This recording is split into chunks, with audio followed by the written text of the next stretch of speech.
Hello my YouTube family, welcome back to another video. कैसे हैं आप सब लोग? उम्मीद करता हूँ सब दोस्त खैरियत से होंगे। अल्हम्दुलिल्लाह मैं भी ठीक ठाक हूँ, खैरियत से हूँ। माजिद भाई, यूरोप का कौन सा ऐसा कंट्री है जो हमें इजीली वीज़ा दे देगा? आज इस मौजू पे आप लोगों के साथ जो अपना पर्सनल एक्सपीरियंस शेयर करने वाला हूँ।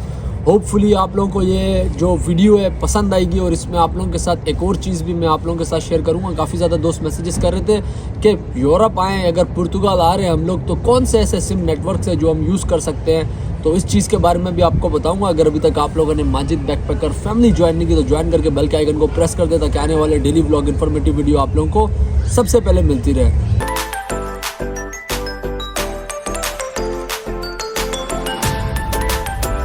सबसे पहले बात करते हैं यूरोप के वीज़ास पे। शेंजन कंट्रीज़ में इस टाइम काफ़ी ज़्यादा मुल्क ऐसे हैं जो हमारे मुल्क से, पाकिस्तान से लोगों को वीज़ास इशू कर रहे हैं। लेकिन वीज़ा इस तरह आप लोगों को नहीं मिल सकता कि भाई अगर जर्मनी सबको वीज़ास दे रहा है तो ज़रूरी नहीं है कि जर्मनी आपको भी वीज़ा देगा। अगर स्पेन दे रहा है तो ज़रूरी नहीं है आपको भी स्पेन देगा। अगर इटली दे रहा है तो ज़रूरी नहीं है आपको भी इटली वीज़ा देगा।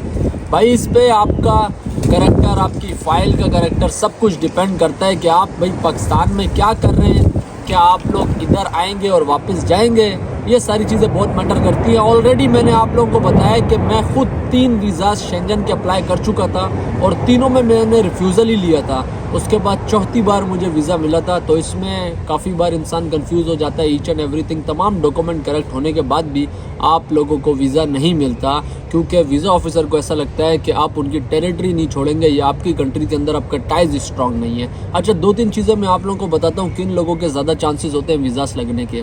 काफ़ी ज़्यादा दोस्त मैसेजेस करते हैं, माजिद भाई अगर वीज़ा अप्लाई करना है तो क्या कंपलसरी है हमारी ट्रैवल हिस्ट्री हो? मैंने ऐसे लोग भी यहाँ पे देखे हैं, ब्लैंक पासपोर्ट, कभी सऊदीया तक नहीं गए वो लोग और उनको शेंजन वीज़ा लग गया। तो ये लक का खेल है। लेकिन ट्रैवल हिस्ट्री जो है ना, आप लोगों का एक मेजर इम्पैक्ट है कि आप लोग अगले बंदे को ये शो कर रहे हैं कि वाकई आप लोग घूमते फिरते रहते हैं, आप लोगों को घूमने फिरने का शौक है और आप लोग यूरोप जाना चाह रहे हैं। आप खाली मुंह धोया, मुंह उठाया और पहुंच नहीं गए वीज़ा अप्लाई करने के लिए। तो ट्रैवल हिस्ट्री कंपलसरी नहीं है, पर ट्रैवल हिस्ट्री जो है आप लोगों को बहुत एडवांटेज देती है वीज़ा अप्लाई करने के लिए। इसके बाद टाइज, ज़्यादातर लोगों को पता नहीं होता टाइज क्या चीज़ है। टाइज ये, अगर आप पाकिस्तान में रह रहे हैं, आपने कोई प्रॉपर्टी परचेज़ की हुई है, आपकी गाड़ी है, आप लोगों के पास कोई लैंड है, आपका अपना कारोबार है, आपकी फैमिली है, आपके बच्चे हैं, तो वो आपकी टाइज़ हैं कि वीज़ा ऑफिसर को लगे कि आप यूरोप जाने के बाद मुल्क वापसी आएंगे, क्योंकि आपकी फैमिली वहाँ पर है, बच्चे वहाँ पर हैं, आपकी गाड़ियाँ, घर, आपकी ज़मीनें सब वहाँ पर हैं, आपकी टाइज़ स्ट्रॉन्ग है आपकी कंट्री के साथ। आपके पास जब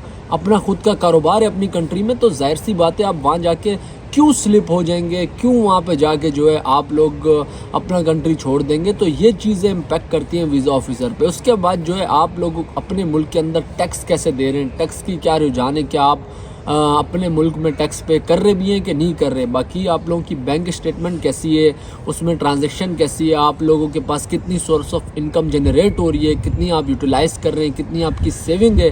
क्या अगर आपके बीवी बच्चे हैं, आपके पास सेविंग बैंक में इतनी है कि अगर आप ट्रिप पे जा रहे हैं तो वो पैसे जो आप लोगों के बैंक अकाउंट में पड़े हुए हैं उससे आपकी फैमिली सर्वाइव कर सके। ये सारी चीज़ें बहुत इम्पैक्ट करती हैं। उसके बाद छोटे मोटे डॉक्यूमेंट्स आ जाते हैं, आपकी फ़्लाइट आइटनरी आ जाती, फ़्लाइट की रिजर्वेशन आ जाती है, आपकी ट्रैवल आइटनरी आ जाती है। ट्रैवल आइटनरी के बारे में लोगों को नहीं पता भाई। उसका ये सिस्टम है कि आप लोग यूरोप अगर 7 दिन के लिए ट्रैवल कर रहे हैं तो आप लोगों ने डे बाय डे आइटनरी उनको बतानी है कि आप उन 7 दिन में क्या कर रहे हैं। आप खाली मुंह धो के पहुंच तो नहीं गए यूरोप, आपको पता ही नहीं है कि यूरोप में आपने करना क्या। आपने उनको डिफाइन करना है अगर वीज़ा लेना है कि मैं ये दिन ये चीज़ करूँगा, ये देखूँगा, इस प्लेस में जाऊँगा, इस म्यूज़ियम का विज़िट करूँगा, इस सिटी का विज़िट करूँगा, वहाँ से दूसरे सिटी जाऊँगा। ये सारी चीज़ें आप लोगों को उनको बतानी होती है। उसके बाद आपकी होटल बुकिंग्स आ जाती हैं, किस किस शहर में आप रुक रहे हैं। आप लोगों ने ऑलरेडी होटल बुकिंग की हो, अगर आप किसी दोस्त यार के पास रुक रहे हैं तो आपने उसका एड्रेस वगैरह सारी चीज़ें डाली हों कि भाई मैं इस फलाने बंदे के पास रुकूंगा, क्योंकि एम्बेसी जो है फिर उस बंदे को कॉल करके वेरीफाई करेगी कि वाकई ये बंदा आपके पास आ रहा है या नहीं आ रहा। लेकिन मेरी नज़र में आप लोग होटल रिजर्वेशन ज़्यादा लगाएं, क्योंकि बाज़ औक़ात यूरोप में लोग बिजी होते हैं, एम्बेसी कॉल करे, कॉल ना पिक हो, बाद में प्रॉब्लम्स हो, तो आप होटल रिजर्वेशन लगाएं। होटल रिजर्वेशन पेड और विदाउट पेड कुछ भी आप लगा दें तो दोनों में कोई प्रॉब्लम नहीं है। उसके बाद आप लोगों के डॉक्यूमेंट्स हैं, बैंक के अलावा अगर आप बिज़नेस कर रहे हैं तो आपके बिज़नेस के डॉक्यूमेंट्स हैं, आपका लेटर हेड हो गया, विजिटिंग कार्ड हो गया, चैम्बर की अगर मेंबरशिप है आप वो लगा सकते हैं। अगर आप जॉब कर रहे हैं तो आपकी कंपनी से नो ऑब्जेक्शन सर्टिफिकेट आता है कि अगर आप ट्रैवल कर रहे हैं तो कंपनी को कोई एतराज़ नहीं, आप ट्रैवल कर रहे हैं। एम्प्लॉयमेंट लेटर आता है, सैलरी स्लिप्स आती जाती है। अगर आप स्टूडेंट हैं, अगर आपका खर्चा आपके पेरेंट्स उठा रहे हैं तो उसमें बोनाफाइड लेटर आ जाता है कि भाई एक बंदा इस इदारे में यहाँ पे तालीम हासिल कर रहा है। फिर एफिडेविट बनता है वालिद या वालदा की तरफ से या भाई बड़े भाई की तरफ से कि भाई मैं इसका एक्सपेंस बियर कर रहा हूँ, बोर्डिंग का, ट्रैवलिंग का, फूड का, रिजर्वेशंस का, एवरीथिंग मैं एक्सपेंस बियर कर रहा हूँ। ये सारी चीज़ें जो है बहुत ज़्यादा इम्पेक्ट करती हैं। आपके डॉक्यूमेंट्स एक्यूरेट होने चाहिए। सबसे ज़्यादा प्लस पॉइंट होता है अगर आपने ट्रैवल हिस्ट्री की हुई है तो ईच एंड एवरीथिंग आप लोग लास्ट 5 ईयर की ट्रैवल हिस्ट्री लगा सकते हैं कि भाई मैं इस कंट्री गया हूँ, एशिया में यहाँ घूमा, उसके बाद मैं तुर्की गया हूँ, सऊदीया, मलेशिया, थाईलैंड, एशिया आपने घूमा है, अब आप यूरोप की तरफ मूव करना चाह रहे हैं तो इम्पैक्ट पड़ता है। अच्छा कि वाकई ये यार ऑलरेडी एशिया के कंट्रीज़ घूम चुका है, अब ये यूरोपियन दुनिया देखना चाह रहे हैं कि यूरोप में किस तरह की दुनिया है सारा कुछ। तो ये सारी चीज़ें हैं वीज़ा हासिल करने के लिए। अगर आप लोगों के डॉक्यूमेंट सही हैं तो चाहे वो जर्मनी हो, चाहे स्पेन हो, चाहे इटली हो, चाहे हॉलैंड हो, चाहे फ्रांस हो या चाहे स्विट्ज़रलैंड हो, जो कंट्रीज़ पाकिस्तान से वीज़ा इशू करते हैं वो आप लोग को वीज़ा देंगे। अगर आप लोगों के डॉक्यूमेंट सही नहीं है, कोई रद्दो बदल है या वीज़ा ऑफिसर को लग रहा है कि भाई बंदा वापसी नहीं जाएगा तो फिर वो इनमें से कोई भी कंट्री हो आप लोग को रिफ्यूज़ल दे देगा।